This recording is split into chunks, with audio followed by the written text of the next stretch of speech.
প্রিয় আপুরা, আপনাদের উদ্দেশ্যেই আজকের আমার এই সংক্ষিপ্ত নসিহত।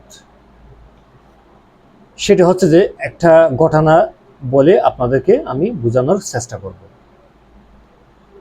সম্প্রতি একটা ঘটনা ঘটেছে চট্টগ্রামে এবং সেটা মামলা পর্যন্ত হয়েছে। একজন বোন একটি ছেলের সাথে প্রেমের সম্পর্ক গড়ে তুলেছেন।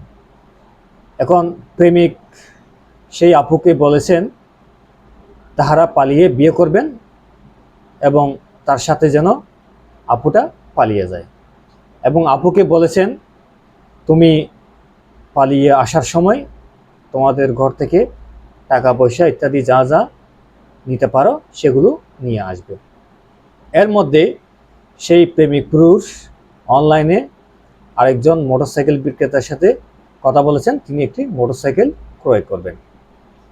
এর মধ্যে মোটরসাইকেলটি তিনি ক্রয় করার জন্য নির্দিষ্ট একটা স্থান দিয়েছেন।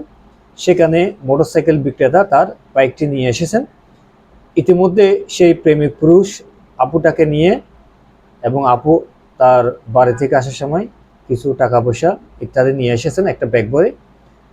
সেই আপুকে নিয়ে সেই নির্দিষ্ট স্থানে গেলেন এবং আপুকে বললেন প্রেমিক পুরুষ একটি মোটরসাইকেল ক্রয় করবেন, সেই মোটরসাইকেলে করে দুজনেই অজানা উদ্দেশ্যে চলে যাবেন, তারপরে সেখান থেকে তারা উভয়ই বিয়ে করে সংসার পাতবেন।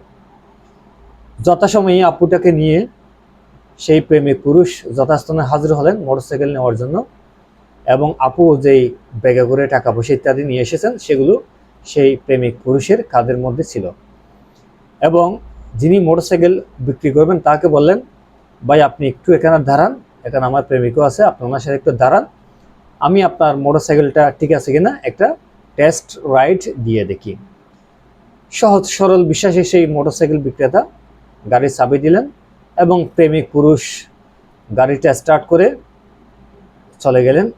এই যে প্রেমিক পুরুষ মোটরসাইকেল নিয়ে গেলেন, সাথে আপু তার বাড়ি থেকে নিয়ে আসা টাকা পয়সা ব্যাগ সহ যে নিয়ে গেলেন, আর সেই প্রেমিক পুরুষ আর ফিরে আসলেন না। এর মধ্যে যিনি মোটরসাইকেল বিক্রেতা তিনি ভেবে নিয়েছেন সে প্রতারকের হাতে পড়েছেন এবং সেই আপুটাকে তিনি আটক করে ফেলেছেন। এরপরে পুলিশকে খবর দিয়েছেন, বলেছেন এই মহিলা এবং তার সাথে একটা পুরুষ তার সাথে প্রতারণা করে তার মোটরসাইকেলটি নিয়ে চলে গেছেন এবং এই প্রতারণার সাথে এই আপুটাও জড়িত, কিন্তু বাস্তবে এই আপু নিজেই প্রতারণার শিকার হয়েছেন। তাই আপুদের উদ্দেশ্যে বলবো, প্রেম করার আগে একটু চিন্তা ভাবনা করে করবেন, না হয় ওই আপুর মতো আপনিও ওই যে বললাম তো 14 শিকলের ভিতরে মানে জেলখানায় যেতে হতে পারে। অতএব প্রেম করার আগে বুঝে শুনে করবেন, না হয় হতে পারে মহা বিপদ। ধন্যবাদ, আশা করি বুঝতে পেরেছেন।